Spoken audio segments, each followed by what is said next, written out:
কদর তালাশ করুন, রমজানের সবচেয়ে দামি সময়। বিষ্ণু বলেন, মান হরিমা খাইরাহা ফাকাদ হরিম, যে কদর মিস করলো সে সব মিস করলো, হি ইজ দ্য লুজার। আচ্ছা বলেন, এই বরকতের মাসে আমরা কি লুজার হতে চাই না গেইনার হতে চাই? সবাই বলেনি, বলেন এই রমাদানে আমরা লুজার হব না গেইনার হব? ইন্না আনজালনাহু ফি লাইলাতিল কদরি ওয়া মা আদরাকা মা লাইলাতুল কদর লাইলাতুল কদরি খায়রুম মিন আলফি শাহর। পড়েন আল্লাহু আকবার। লাইলাতুল কদরি খায়রুম মিন আলফি শাহর, হাজার মাসের চেয়েও সেরা। 1000 মাসে হয় 83 বছর 4 মাস। 83 বছর 4 মাস টানা ইবাদত করলে যেই সওয়াব, কদরের রাতে ইবাদত করলে অতটুকু সওয়াব আপনি পাবেন, আল্লাহ সেটা বলে নাই। আল্লাহ বলে তার চাইতো বেশি সওয়াব দিয়ে আপনার আমলনামা ভরে দিবে কে? কদর যেন মিস না হয়। 21, 23, 25, 27, 29 নাকি খালি 27? আপনারা কি খালি 27? হ্যাঁ না, ফালতামিসু ফিল আশরিল আওয়াখিরি ফিল মিনাল ভিতরি, রমজানের শেষ দশকের বেজর রাতগুলোকে কদর হিসেবে তালাশ করো। আল্লাহর হাবিব সাল্লাল্লাহু আলাইহি ওয়াসাল্লাম শেষ 10 দিন টানা ইবাদত করতেন, টানা ইবাদত। ইদা জাআল আশরু আহিয়াল লাইলা আইকাযা আহলা ওয়া জাদ্দা ওয়া শাদ্দাল মিজার, সারা রাত জেগে ইবাদতের নজির নবীজির নাই, শুধু রমজানের শেষ দশক ছাড়া। সুবহানাল্লাহ বলেন।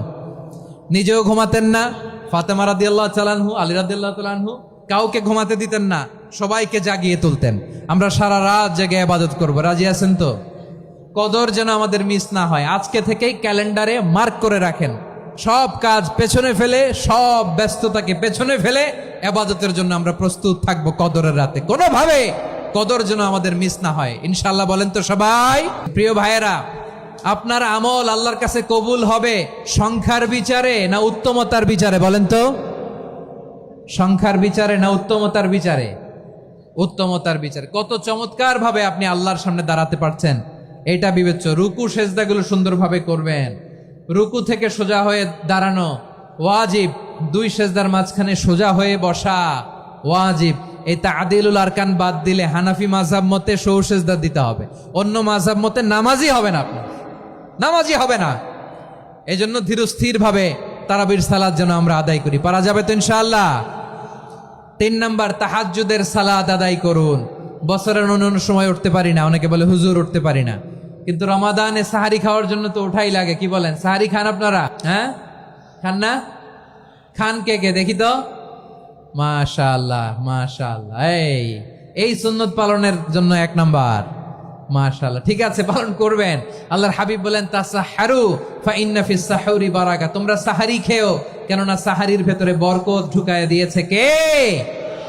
একটা খেজুর, 1 গ্লাস পানি খেলো সারা দিন আপনাকে তরতাজা রাখে কে? তো সাহারির জন্য যেহেতু উঠতেই হয়, সাহারি খাওয়ার আগে বা পরে 2 রাকাত 4 রাকাত তাহাজ্জুদ পড়া যাবে না? রব্বুল আলামিন বলেন, ওয়ামিনাল লাইলি ফাতাহাজ্জাদ বিহি নাফিলাতান লাকা আসা আইয়াবআসাকা রাব্বুকা মাকামান মাহমুদা। ও নবী, রাতের কিছু অংশ সময় তাহাজ্জুদের সালাত আপনি আদায় করবেন, কারণ এই তাহাজ্জুদ হলো আপনার জন্য নাফিলাতাল লাক, অতিরিক্ত ফরজ। আপনাকে মাকামে মাহমুদে অধিষ্ঠিত করবে কে? এজন্য যারা সম্মানিত হতে চান, সম্মানের আসনে যেতে চান, তাদের জন্য তাহাজ্জুদ অবধারিত।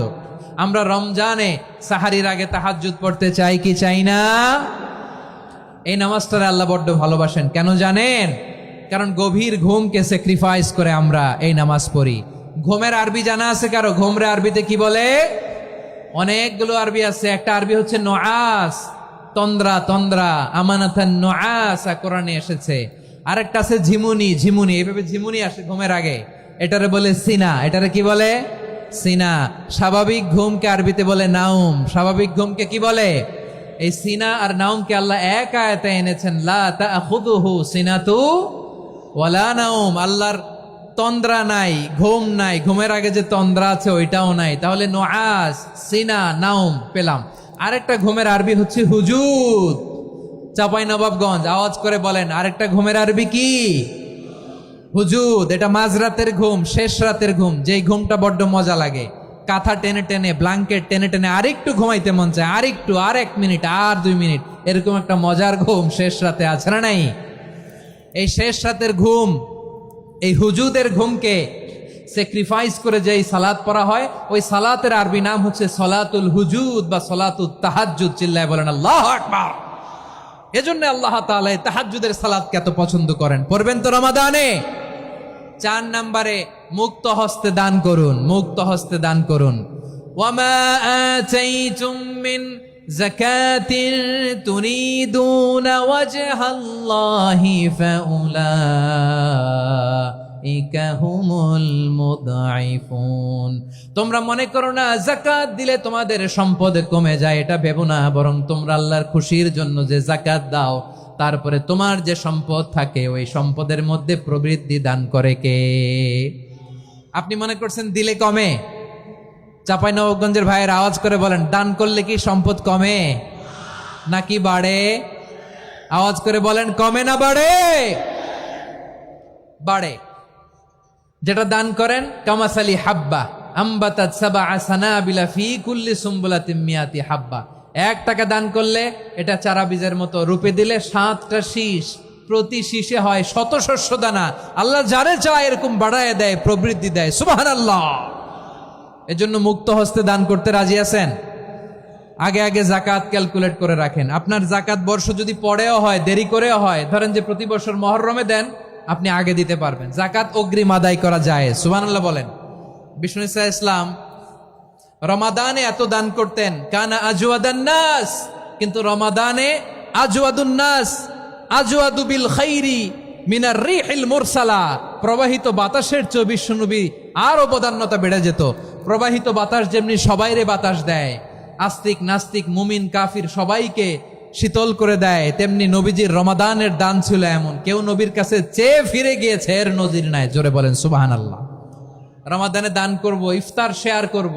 কাউকে ইফতারি করালে সারাদিন রোজা রেখে তার যে সওয়াব, আপনি ইফতার করানোর কারণে আপনার আমলনামায় ওই সওয়াব আল্লাহ ঢুকাই দিবেন। পড়েন সুবহানাল্লাহ। সাহাবারা বললেন, নবী আমরা গরিব মানুষ, ইফতারি খাওয়ানোর পয়সা নাই। আল্লাহর হাবিব বললেন, ওয়ালাউ বিমাজকাতি লাবান, 1 ঢোক দুধ, ওয়ালাউ বিতামরা, 1টাও খেজুর, ওয়ালাউ বিশারবাতিমা, 1 ঢোক পানি খাইয়েও যদি কারো রোজা ভাঙাও, তারপরে ওই সওয়াব তোমার আমলনামায় দিবে কে? তাহলে মুক্ত হস্তে দান করুন। 4 নাম্বার, এই পবিত্র রমাদানে 60টা করণীয়, 60টা বর্জনীয় মনে রাখা যাবে তো ইনশাআল্লাহ?